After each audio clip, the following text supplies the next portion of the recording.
I think you should do. What, not retire numbers? Not retire numbers. Really? You're in college athletics overall, you are not on campus long enough to be able to take a singular number and not let anybody wear it for eternity. From my perspective, really? For professional teams, I'm okay with it because Derek Jeter is going to be a New York Yankee for 19, 20 years, and I'm okay with the number 2 not being ever worn again. Same thing with Babe Ruth. To me, in college, your footprint in 4 years is not strong enough to me, even if you're Tim Tebow, who I think is the greatest college player of all time. To me, it's not enough to retire the actual jersey itself. Yeah. Give the 15 and Tim Tebow, and then make sure somebody special wears it. But I don't like the fact that nobody else can wear the number 15 there moving forward. I'm just not a fan of that. So what you're saying is LSU should never, ever retire Joe Burrow's number 9. No. And let someone else eventually down the line wear Joe Burrow's number 9. Sure. Yeah. And especially think about it. Think about it too. Both of you coming from an Auburn fan as well. So you think Deuce Knight should have gotten Cam Newton's number 2? Yes. Yes. Let him wear number 2 and retire the jersey number of number 2. Because keep in mind, there are two sides of the ball. And we've seen double numbers everywhere. As long as those two players are not on the field at the same time, you can see number 1 on offense and you can see a number 1 on defense. So you mean to tell me from now on to 2050, 2060, 2070 and beyond, nobody is allowed to wear the number 2? I just don't like that because what you're going to end up doing is you're going to have so many numbers that you think should be retired. All of the numbers are going to be left with all the crappy numbers that nobody wants. But I think you have to be a very, very, very, very, and I feel like this is what we've seen in college, a very special player for you to have your college number retired, because you haven't seen it a lot in college athletics. I mean, obviously Cam Newton's number 2 got retired last year, but I feel like in overall college athletics, like you don't see a whole lot of numbers get retired. It's just if you were like, the superstar of that program, like Cam Newton was with Auburn football. But see, and that's another thing too. You have to. Cam Newton did it for 1 year. I know, but when you think about Auburn football, it's synonymous with Cam Newton. I feel like it's got to be that LSU type of player. football is going to be synonymous with Joe Burrow forever. Right. I'm with you on that one. No one's going to remember that Joe Burrow went to I don't know if Ohio State. Jaden Daniels is that level. See, that's where I start to draw the line. Because if this were a player on offense, then I'd be like, okay, maybe you should wait a little bit longer. Like, don't get me wrong. I like what they do with waiting X amount of years before, okay, maybe we'll give the green light to that. If this were a player on offense, then I'd be like, probably not. I think the fact that DJ Pickett's on defense, that helps a little bit. But the thing is, if I were in LSU's shoes, I would retire Joe Burrow's number because he meant so much to that university. And you could easily make the argument that was the greatest college football team of all time. Like, from a pure talent perspective and who they went through and how they just absolutely steamrolled everyone, that team is definitely better than last year's Indiana Hoosiers team, in my opinion. However, Jaden Daniels won a Heisman with LSU. He didn't win a national championship. He didn't win a championship. Right. So, if I were ranking them, Burrow is obviously number 1. Daniels is at a distant number 2 in recent memory. Right. I think you can make a better argument to retire Justin Jefferson's number before you can make an argument to retire Jaden Daniels' number. Yeah. And here's another thing, But I think you have to be on Joe Burrow's level for it to even be a conversation. And I feel like that's what we've seen in college football. Here's another thing, too, is you talked in glowing terms that you have to be something super special.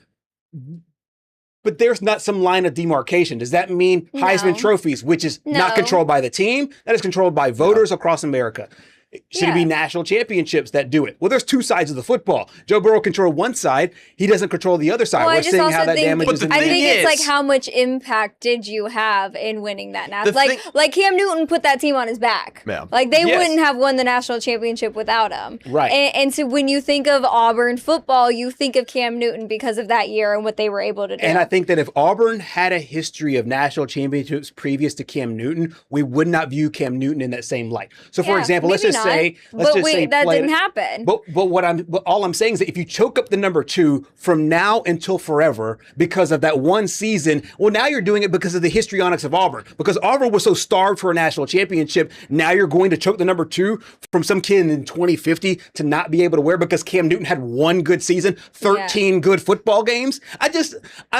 Retired. Like, and I think the fan base loves it. I think it's just a part of college football. The thing is, like, that LSU defense was not nearly as good as that LSU offense was. And Joe Burrow outclassed some of the other teams in the SEC during his journey to the national championship. Yeah, I'm with you. And not to mention the Alabama slugfest, like, that was entertaining. Yeah. Like, Joe Burrow outdid, it was still Tua by then, right? Yeah. If I'm not mistaken. Yeah. So, and then not to mention, this is going to lean heavily. This whole argument is going to lean heavily to offensive players.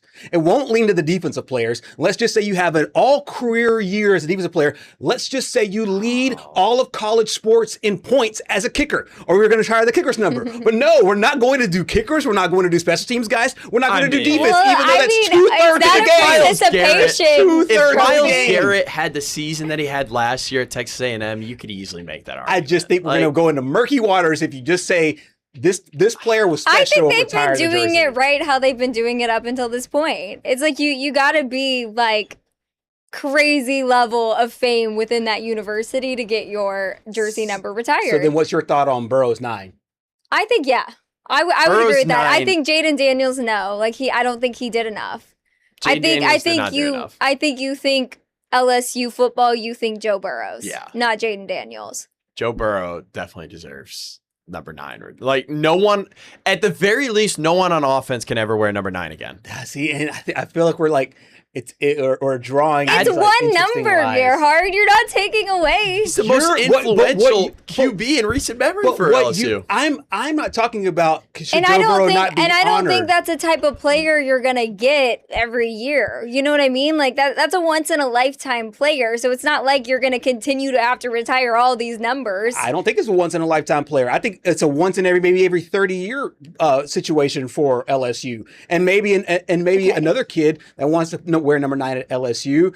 He now can't wear number 9 at LSU. No, he can't. Go somewhere else if you want number 9. All right, I actually like it the other way around. Think of all the number 22s at Alabama. I think Johnny Musso wore 22, Mark Ingram wore 22, Derrick Henry wore 22, and so you have these staple of guys. To me, it kind of honors their legacy to be able to still be able to wear that number throughout their careers. That's the reason why I am so sacred about what we say nobody else in the future can do. So to me, nobody wearing 23 in Chicago with the Chicago Bulls, I'm completely fine with that because what Michael Jordan did over a long career. But because you stay in college for such a short time, I'm just not okay with just imprisoning a number from now to the rest of time. So what you're telling me is that you believe a guy that threw for 60 touchdowns playing in the SEC is a once in a 30-year deal. A guy that threw for 5,671 yards in the SEC against SEC defenses is a once in a 30-year quarterback. You got to consider the time that he played. That is a once in a lifetime. I'm with you. You have to consider the time the time that he played. Look at the highest ranked passer from 60 touchdowns, 6 interceptions. No, I'm not saying he didn't have a great year. I'm just saying that I'm not going to choke a poor kid in 19. If you say what is your deal with 2047? It's a number. Pick a new number. Like, why are you have such a stronghold on like wanting a kid to get the number? Because I think that if you handicap, serious. But to me, you can wear it like. For example, there are a lot of kids that wear number 2 because they were like idolize Johnny Manziel. I want a kid to idolize Joe Burrow that watched his tape every day, that goes to LSU to be able to carry on that tradition and say, hey, I wore the same number as Joe Burrow and I wanted to emulate him. I was that number in my high school team. I was that number at LSU. I did this because of Joe Burrow. I'm doing it from a legacy perspective. I think it strengthens the legacy more so than it dampens. All I'm saying is like, yes, I can agree with not retiring Jamar Chase's number from that year. Because, like, yes, Jamar had a great year. I think he had 20 touchdowns, like 1,700 receiving yards. But still, if you're going to retire one, that team deserves one number retired. Yeah. That was the most influential team in college football of all time. Like, there is no way you cannot not retire somebody's number from that year. In my opinion. You just got to think, like, you're just saying it's only 4 years, but that's just what college football is. So you got to put it on a different scale than pro. And I think our distinction is I'm saying that you have to have for you to be able to choke away a number from now to the end of time, you have to have a longer impact than you can even access in college. That's all I'm saying. To me, that's the reason why I'm okay with it in the pros, because you could wear that number for decades and decades and then retire it. I'm just saying to me, it's more special. You have to have a more special legacy to retire a number forever, and you just can't do it in college because of the time. What if Joe Burrow gets inducted in the Pro Football Hall of Fame? Then would you consider it? Then have his number with the Cincinnati Bengals retired. Yeah, for sure. Well, we see sometimes in college collegiate programs retire the numbers of guys that have very successful pro careers and pretty decently successful. Hang that bad boy up in the rafters. Put it on every sticker, on every helmet sticker. We got to get to break.